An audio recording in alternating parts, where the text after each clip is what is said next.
Hello and welcome to another edition of Peachtree Hoops Hangout podcast, whatever you want to call it.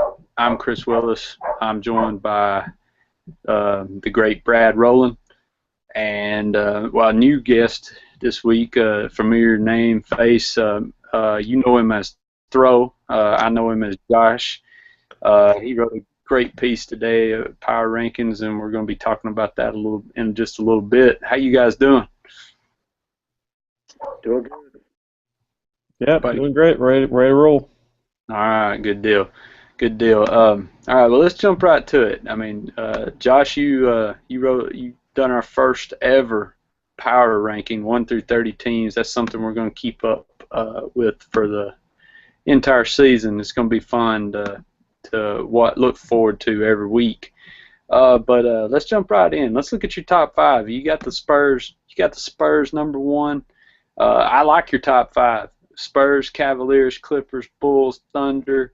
I think that's going to be the majority of everyone's top five in some sort of order.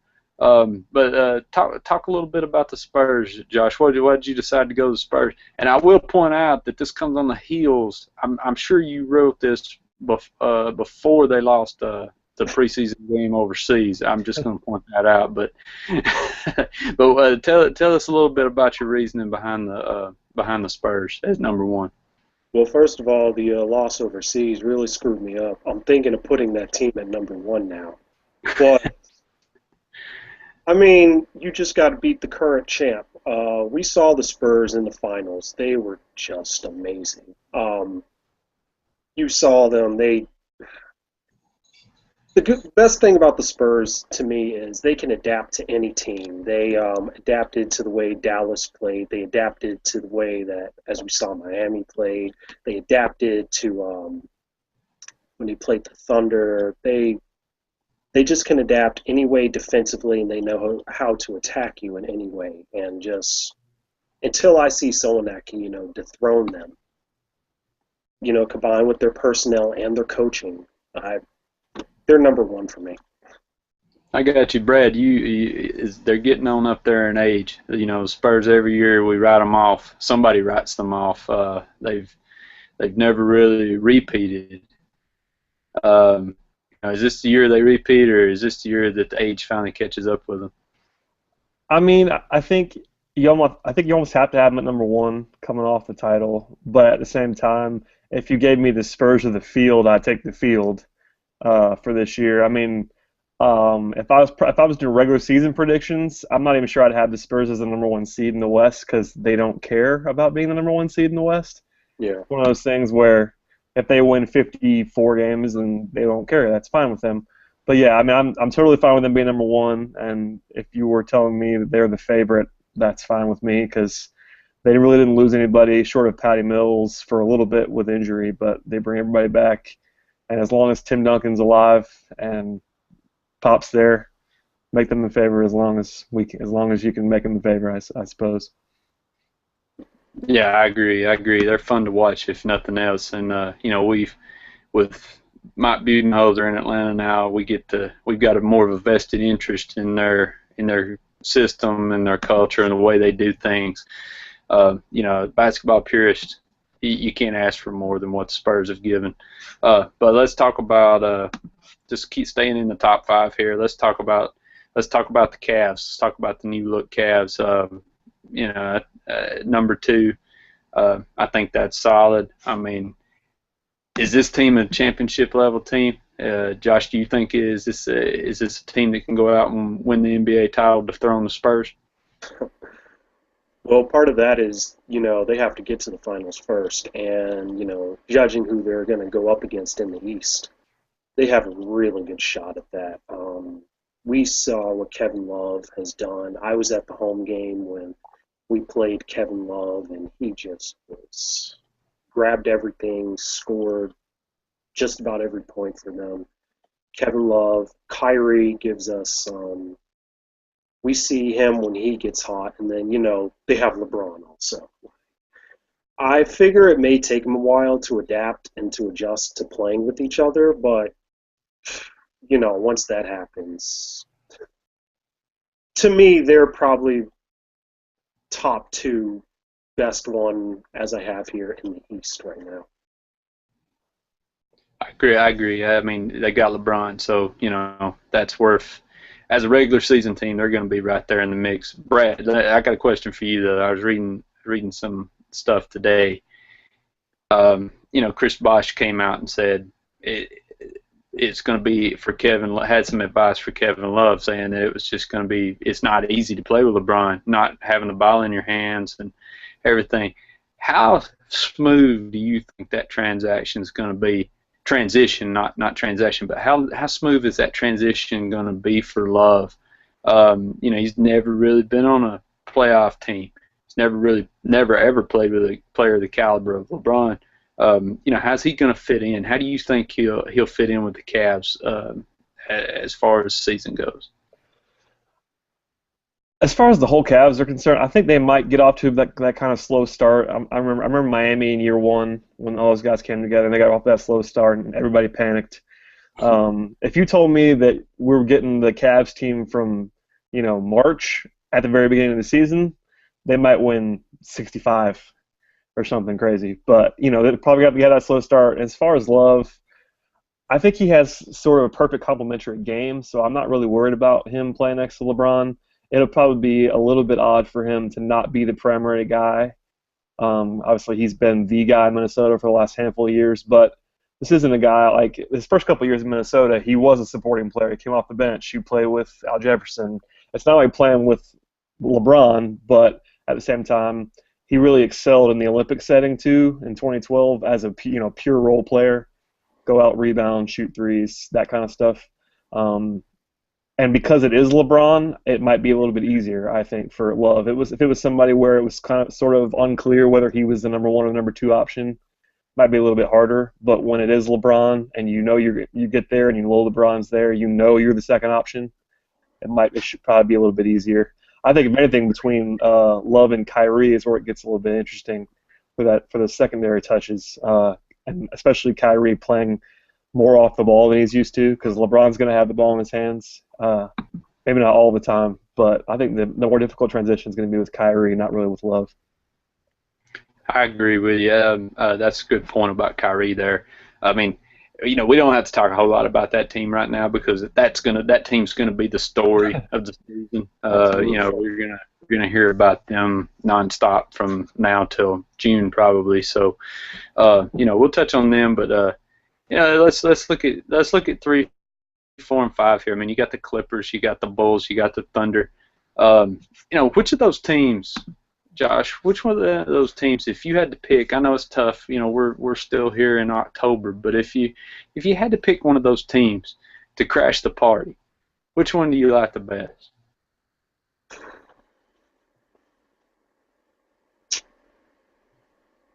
So as I put in my power rankings, one of the things I wanted to try to avoid when looking at all of this is injuries. And if injuries are not a factor, then, oh boy. I'm going to go with the Bulls. Because in the East, to me, there's lesser competition, like if Oklahoma City or the Clippers were going to try to get to the championship. The Clippers would have, Oklahoma City would have to go through the Clippers and the Spurs. But whereas for the Bulls, it's just pretty much if everyone can stay healthy, Rose looks, he starts to get his things back together. But in the front court of Gibson, Noah, Gasol, that team is going to be nice offensively. Gasol is no longer going to be, stuck in the middle trying to play defense. He's just going to be, out there in the power forward position, just doing all the finesse type of scoring stuff. And that's, what he does. And really, if I saw someone making the upset, it'd be Chicago. They're going to play hard. They're going to bring the defense. And then they just got an added, scoring option. So, yeah, that's Chicago for me. I agree with that. I think a healthy Chicago team is definitely the biggest challenge to the Cavaliers in the Eastern Conference. Brad, which one of these three teams do you feel like nobody's talking about enough? I think I agree with you guys that Chicago would be the one. If you're telling me that we get the MVP level Rose, then that's the one. But if we can't assume that, and I don't think we can, I don't think anybody can assume that you're going to get that guy. I'd say the Thunder, just because I think people forget that they missed Westbrook for 25, 30 games last year. Still almost 160. I think I picked them to finish as the number one seed in the West right now. The Thunder. I don't trust Scott Brooks at all. But aside from that, I think the Thunder are dangerous because I mean, if you put Durant and Westbrook out there, you take Perkins off the court, which I'm assuming they will do more now with Adams and a little bit more depth in the front court. Um, OKC has probably the most talent. I don't know. The Clippers are also a little bit scary because you're talking about. I think Blake Griffin made the leap last year and is like a legitimate, top 6, 7 player in the league, and so is Paul. So you're talking about there's only 3 teams in the league that have 2 of those guys. You got Cleveland, Oklahoma City, and the Clippers. And with Doc and a full year of under Doc and a little bit more up front with Spencer Hawes, I like the Clippers too. But told me if I have to pick one right now, it's probably the Thunder out of those 3. I agree. That's good. That's a good point. I mean, Kevin Durant. If you're not talking about LeBron, Yeah, Kevin Durant. KD. So, all right, let's move on. Let's move on. That's good stuff. I was looking at the top 10 here. The West has been the big brother of the NBA for a while. The East been taking it on the chin. It seems like that things might be shifting a little bit, but I looked here and there's only 3 Eastern Conference teams in Josh's top 10 to begin to start with.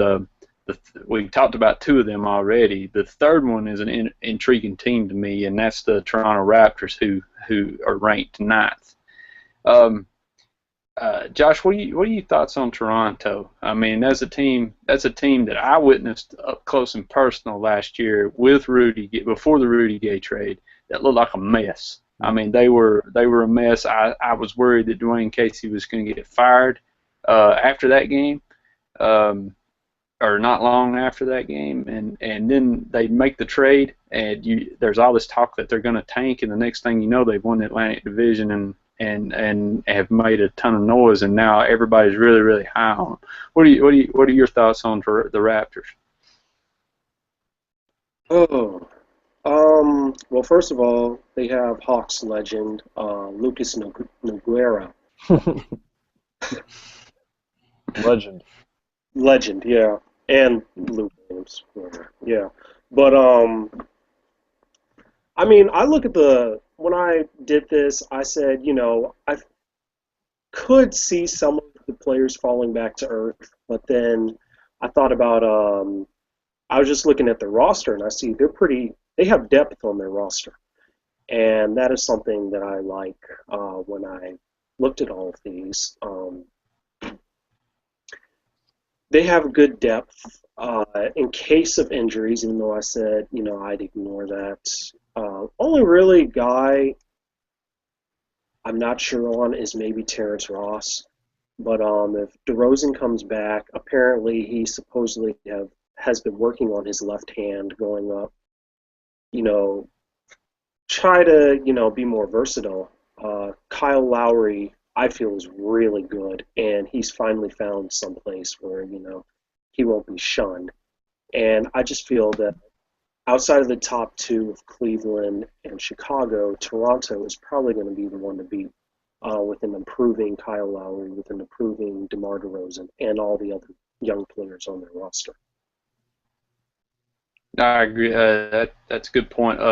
I saw enough of DeMar DeRozan last year. I think he suddenly looked Vince Carterish the way he lambasted the Hawks in a couple of matchups.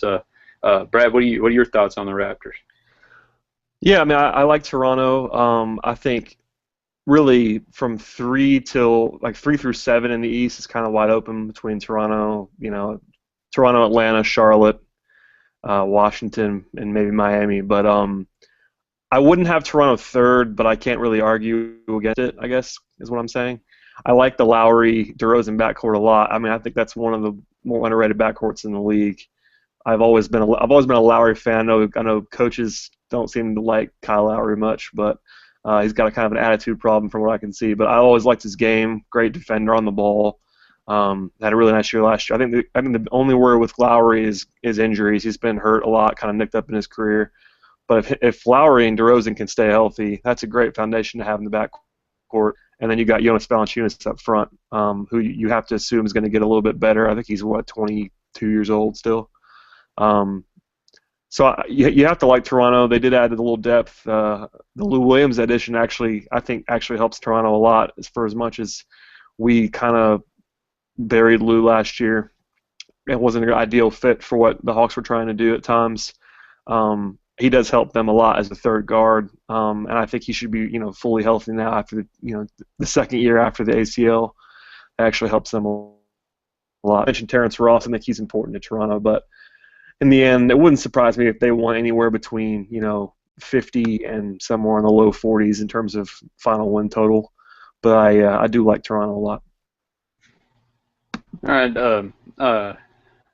First thing I noticed when I clicked on this post today and I started reading it, I kept looking for the Washington Wizards, and I had to scroll all the way down to number 15. Which surprised me a little bit because the Wizards have kind of been the darling NBA team. They've been the hot pick, for about a lot of people. A lot of people think they can be the second or third team in the Eastern Conference. So I want to first throw it to Josh. I want to hear your thoughts on the Wizards. Oh boy. Well, kind of like what Brad said, all the teams 3 through 7 are. You could put them in any order, and you could argue it anyway. And it was tough for me. I thought about it, and I know I've said a number of times I don't want to, try to mention injuries, but I just can't help but, look at how many games Nene has missed the last couple of seasons. It just how much he plays. Just how much he plays really depends on how well they do. I'm not completely sold on Randy Whitman. They've had the talent on the team for a while, and it's just finally that they're coming back. And I guess they made the playoffs, but as everyone knows, the East was down, so I'm not sold on him 100%. Oh yeah, and they added Paul Pierce to the team. I mean, as a Hawks fan, I dislike Pierce, but I respect him. But the thing with Paul Pierce last year is a lot of his success didn't happen in what team? Brooklyn. Well, he was moved to the power forward position, and a lot of the matchups he went up against were against other power forwards, against teams he was playing with. Also, he had Joe Johnson out there on the wing to take some attention off. So I just wonder how that's going to be. He wasn't really asked to play defense. Also, he can give you some defense in spurts, but the Wizards are missing Trevor Ariza now. Say what you want about him in his contract year, but he would give you defense and the roster. And I don't see, Paul making up for that as much as Ariza did. And then plus, the young backcourt, Bradley Beal, John Wall, they're going to be wanting to push the pace. Brooklyn played pretty slow last year.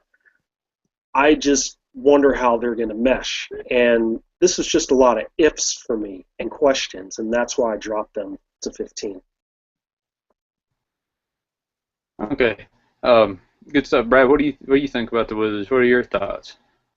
Yeah, I mean, Josh made a lot of points that I would definitely make. I think they're the most talented team in the East outside the top two. But you have to talk about Nene's injury history. He hasn't played even 65 games in any of the last 3 years. And I agree that the Pierce fit is not. Pierce is a better player than Trevor Ariza. I think I heard them talking about this on the cast the other day too. But Pierce is a better player, but I'm not sure he's a better fit for all the reasons Josh mentioned. He's not a pure defender. Like he's not really athletic anymore. He's not a great defender, at least for long stretches anymore. But the reason I think I think I would have the Wizards at third though, just because I think I value Wall and Beal higher than most people would. I'm really big on John Wall. I think the talents kind of started coming through more last year, and Beal's ready to make a little leap of his own. Like, and I think the biggest question with Washington is depth. You're talking about guys like Otto Porter and Glenn Rice Jr. And I don't know. There's not a ton behind that starting five. That starting five is easily the best of this group we've talked about with Atlanta and Charlotte and Miami. But depth's a concern, and if they have any sort of injury issues, is when Washington's going to run into some trouble. Yeah, that's good point too. Brad, do you think if there is there any concerns with a somewhat young team? I mean, they've got some veteran guys, Nene and Paul Pierce, but you've got young guys in Wall, Beal. They're coming in. They're coming into this season now with a lot of expectations. There's a lot of people expecting them to build on that from last year, and that's not always an easy thing to handle. Do you see anything right there? And if they do struggle, is Randy Whitman the coach to get them kind of out of that slump early? Yeah, that's the big question. Is Randy Whitman? I think you got there. If Mike Budenholzer coached the Washington Wizards, I think I'd have them third and wouldn't think about it. Not a big Randy Whitman fan. I thought he was better last year. A lot of that gets masked by talent, but that's a good point on whether if they struggle, Whitman is not a guy that I implicitly trust. But on the bright side, you do have guys like Pierce, who's been through every war you can ever think of. You got Andre Miller, old school vet behind John Wall. Even Nene has been through some playoff stuff in Denver, and I mean they've got some vets, but yeah, the Whitman card is definitely an important one, especially for a guy like Bradley Beal. I think Bradley Beal is like 21 still, something like that. So I mean, John Wall is not the oldest guy in the world, but at least he's been around. He's now he went at least. I think the big thing for them is that they went through the playoffs last year. They got a little taste last year. You bring in Pierce, a guy who's been all the way to the end, to kind of mentor them all. But yeah, it's definitely if they had a different coach, I'd feel better about it. that's probably the best way to put it. Yeah, that's a good point. I completely forgot about Andre Miller. Yeah, they do have some good vets there. All right, let's move on. Let's move on to another team, and this one's intriguing as well. Another Southeast Division team, one that I kind of see pretty similar to Hawks. I think they're going to be projected in front of Atlanta in some cases, and then the Hawks could be in front of them. But let's talk a little bit about the Charlotte Hornets. Josh, you got them at 13, one spot in front of Atlanta. I think Steve Clifford did one of the best jobs last year coaching wise. They were active free agency, brought in Lance Stevenson, somebody that we talked a lot about this summer. What are your thoughts on the Hornets, Josh? I put the Hornets up there. It's going to take me a while not to say Bobcats now. But I just felt they, even with bringing in Lance, they brought in Marvin. I just thought there aren't as many question marks with them, and which is ultimately why I put the Wizards so low. But with them, it's just like, well, you know what you're going to get out of Al. Clifford did a great job with his team last year. And coaching is another thing. And, you have Kemba getting better still. They just have, I think they have a pretty good team, but still some questions, like how will that fit? And the whole thing of people trying to sell me on Michael Kidd-Gilchrist magically getting a better jumper over the summer. I'd like to see that in like actual play opposed to just a still image of him shooting the basketball. But we'll just have to see with them. Just less ifs with the team. Marvin at power forward, that'll be interesting to see. I didn't see Utah a whole lot last year, so I'm not 100% sure how he will play at that position. But knowing his height, length, I think he, I think he may be able to do that, but they have depth at that position also, and he's just, I'm guess, holding it down until Noah Vonleh comes back from that injury. But overall, to me, they just seem like a solid team right now. Yeah, Brad, what do you think? Yeah, I mean, Charlotte is interesting. I'm not a big Lance fan. I didn't want him in Atlanta, but at the same time, he's a really talented player, and probably there immediately becomes their most dynamic perimeter guy. I mean, I know people like Kemba, but Kemba's been really inefficient. Not a great shooter at all. Like, he's explosive. He makes big shots, but his percentages are pretty low, especially for a point guard. He's not a pure distributor. So Lance is going to become really important for them as sort of like their go-to guy, along with Kemba on the perimeter. As far as Kid Gilchrist, I know Josh mentioned the jump shot thing. It is important that he becomes somewhat able to make a jump shot, but at the same time, I think he's really going to be their stopper, sort of like in the mold of an old school Gerald Wallace when he was in Charlotte, like just the guy flying around, playing D, super athletic. And they still have Gerald Henderson, who's the guy I wanted the Hawks to go after last summer, the previous summer, when Charlotte got on a really cheap deal. So they have three legit wings if you count Kid Gilchrist. And as you mentioned before, the power forward spot is the weak spot. Marvin is the penciled-in starter, and I love Marvin. I was the guy talking about the Hawks signing him, knowing that would never happen last summer. But I think the loss of Josh McRoberts is big for Charlotte because Al Jefferson doesn't protect the rim. He's not a defender. He's not an athlete. I love Al Jefferson offensively. He might be my favorite post player in the entire league. But McRoberts did a lot for them as far as keeping the ball moving. He's a great passer. Was helpful in protecting the rim. And Charlotte was among the top 6 or 7 teams in the league and defense at the rim, which makes no sense given their center is Al Jefferson. So it'll be interesting to see if combination of Marvin and Zeller and Bismack Biyombo, whoever they decided, or Vonleh when he comes back, whoever they decide Jefferson could be really interesting. And the other big thing is Al Jefferson himself staying healthy. He was battling his injuries in the playoffs, and if they don't have him, if they don't have Al Jefferson, I'm not even sure that's a playoff team anymore. He's that important to them. So if they can keep him on the court and integrate Lance, that's one of those teams. I know we've been saying it's kind of a coin flip between 3 through 7, but Charlotte's definitely got the talent, and I think people are finally starting to notice that they have that kind of talent. Yeah, that's a good point you made about the Josh McRoberts, losing him. Steve Clifford, he done a tremendous job scripting that defensive system to make it work with Jefferson, who probably had one of his better defensive years last year, but like you said, he's not really a rim protector. It's kind of ironic for us that Marvin Williams may be the key piece for them this summer and making everything work. But for me, it from a chemistry standpoint, everything you read about those guys, they were off the charts last year. It didn't matter who scored the points, didn't matter who got the glory. You add a guy like Lance Stevenson to that mix, and let's see if it works. Stevenson bet on himself, took a shorter contract than he had to. He can make himself a ton of money if he does well in Charlotte, but the pressure's on him. Indiana was pretty much a circus last year. So moving on, the one team we haven't talked about is the team we follow the most.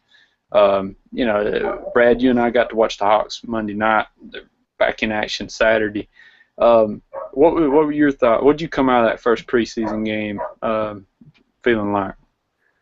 Yeah, I mean, it was mostly encouraging. Obviously, we didn't get to see a handful of guys. I mean, no Al Horford, no Kyle Korver, no DeMar Carroll, no Pero, no Kent Bazemore.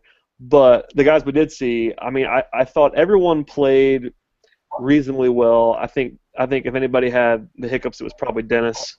Dennis had some turnover issues, which isn't terribly surprising, I suppose. But on the whole, I thought the team looked all right. There's only so much you can take from the first preseason game.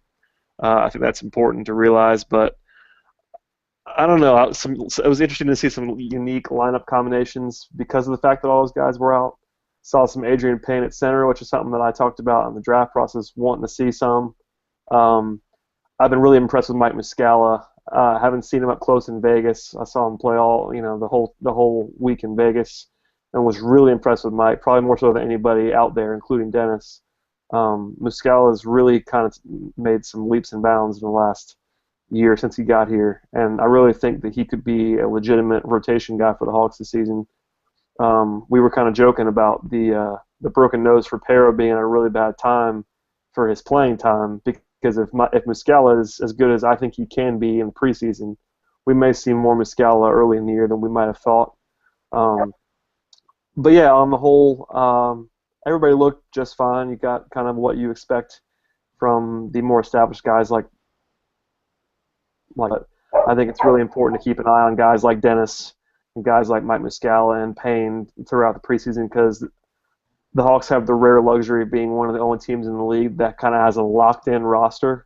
There really isn't a spot open. I mean, we've talked about John Jenkins kind of playing for his career right now in the preseason, but at the same time, he has a guaranteed contract. So if Jenkins can prove that he's healthy, and he looked healthy and look as good as I've seen him physically in a while on Monday, and he's really the only guy that was kind of on the block, so to speak.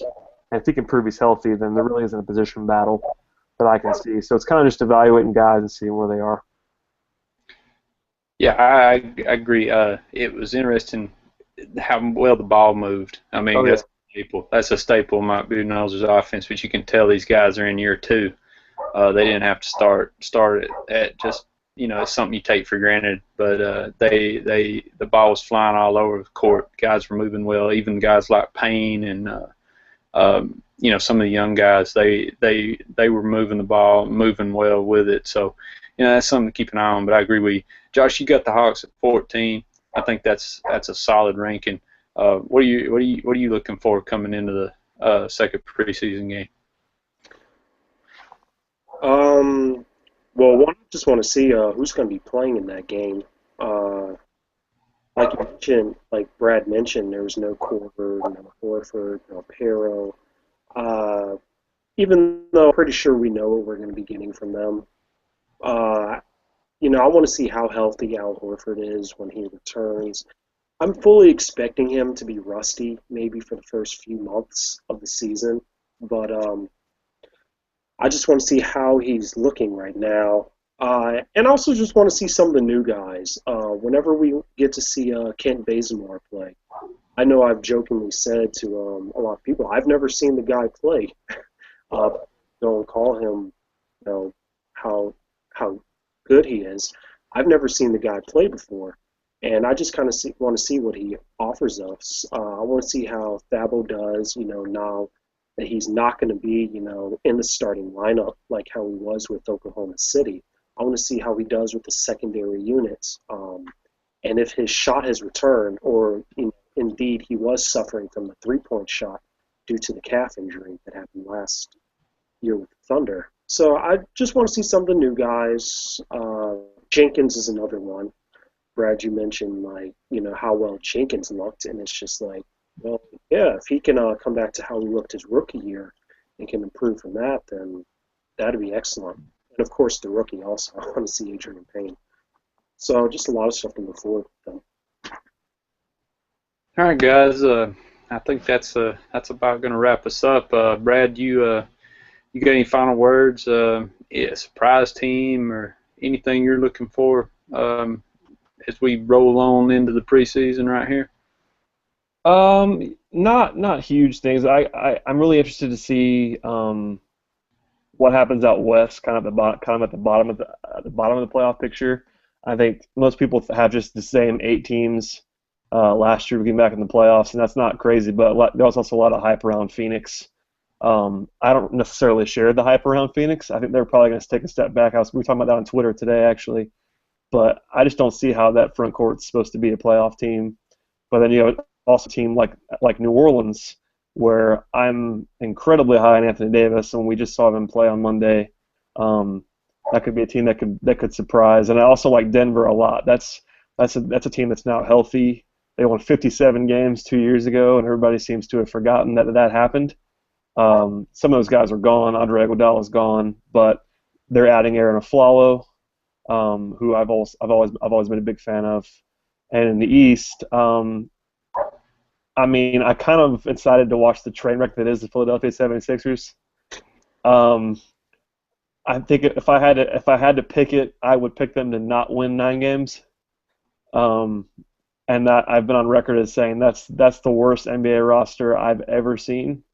But there's something intriguing about that. There's something intriguing about seeing how that works. I mean, we all know their long-term plan, and I'm actually kind of in favor of it to a point, but I kind of want to see how that is. I'm just excited for the season. I could talk about every team in the league and talk about something I'm excited to see, but I'm just excited for the season to get started. And preseason's fun, but I think we're all going to be ready for quote-unquote real games in a couple weeks. All right, Josh, you got a sleeper team you want to talk about? Any other aspect of the NBA coming into the preseason, second week of preseason? Well, first of all, I want to remind Brad that I've heard from a wise man that KJ McDaniels is on that team. He is on that team. Yep. But, one thing I just want to. Okay, a sleeper team. If I did have to choose one, I want to take a minute to talk about the Nets.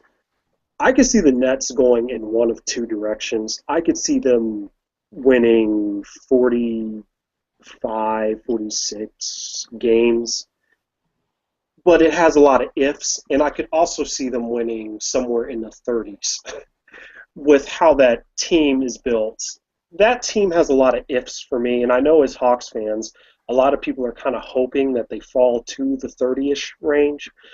But the team has a lot of ifs for me. Darren Williams coming back. How's he going to look? I know he still thinks that he's a superstar, but the last couple seasons, he's kind of digressed. Lionel Hollins is just getting with the team, so he's a new coach. He has to learn how to, play with these guys. And one of the things I know Lionel Hollins did was he tried to teach toughness. He tried to get guys to play up to their ability. But the Nets are a veteran team, so outside of maybe Plumlee, who are you going to get to, toughen up? Who are you going to get to play up?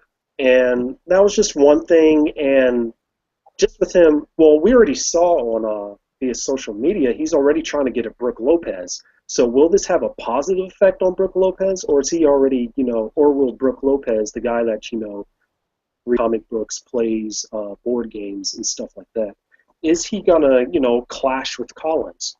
And then Brook Lopez's health is just as important as, or even more so than Al Jefferson's. Brook Lopez, to me, is the best offensive center in the NBA, in my opinion. But is he going to stay healthy? That team has a lot of ifs. They lost Paul Pierce. Joe looked really good last year, but he's another year to him, even though he still looks good. And then they lost Sean Livingston, and he was a huge factor for that team last year. They essentially had two ball handlers with Darren and Sean Livingston, and then, Joe could handle the ball. And that was just one of the things they had, but without him, you have to hope that Darren stays healthy. You have to hope for health. It's just a lot of ifs for that team, and that's why I say if everything works out, they could be a 40-something win team. But I don't see the team being well. That's why I have them at 18. So, yeah. One thing we can all agree on. Go ahead, Brad. I'm sorry. No, I was just going to say I almost mentioned them too. I think Brooklyn's the team outside of direct competition that the Hawks are going to be keeping the closest eye on. We were talking about them pretty much every night in the media room last year, especially early in the year when they were looking really, really bad. And I mean, I would never root for injury, but if the Nets, if Brook can't play more than Brook, I think he played 17 games last year. If that team's not healthy, they're not making the playoffs. They got to be really healthy to make the playoffs, I think, because they lost a lot of their depth, and it would not be the worst thing in the world for the Hawks if the Nets were in the lottery. I left out KG also, but yeah. He's a shell of himself, so it's okay. Well, one thing we can all agree on is, we're excited that real basketball is back. Yeah. Good to be talking about the on-court product. Well, guys, I think that pretty much wraps things up here. I want to thank both of you for coming on. Josh, great article today. We're looking forward to that every week once the regular season starts. Brad, always, you're the man. But if let us know what you think about these things. We're considering starting a podcast later on, maybe for the regular season. If you guys would, let us know in the comments section what you think, video, audio, what you'd like to see. If we're going to do it, we want to do it the best of our ability. So we want to know what you guys are looking for. As always, be sure to check out peachtreehoops.com. Follow us on Twitter at @PeachtreeHoops. Like our Facebook page. We're getting really active over there. Guys, appreciate it. We'll do it again soon. Okay? Thanks, Chris.